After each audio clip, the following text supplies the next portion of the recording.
Record বইয়ে তোলপাড় করল নিউজিল্যান্ড। চ্যাম্পিয়ন্স ট্রফির সেমিফাইনালে নিউজিল্যান্ড দারুণ এক ইনিংস উপহার দিল আজ।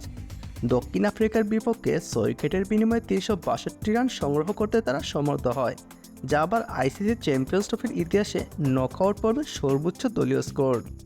একই সঙ্গে এই এক ইনিংসে নিউজিল্যান্ড বাগ বসিয়েছে একগাদা রেকর্ডে।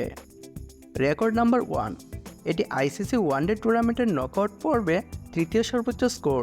এর আগে 2023 সালে ওয়ানডে বিশ্বকাপের সেমিফাইনালে ভারত করেছিল 4 উইকেটের বিনিময়ে 397 রান। রেকর্ড নাম্বার 2, এই ইনিংসের মাধ্যমে নিউজিল্যান্ড দ্বিতীয়বারের মতো দক্ষিণ আফ্রিকার বিপক্ষে 300+ রান করতে সক্ষম হয়েছে।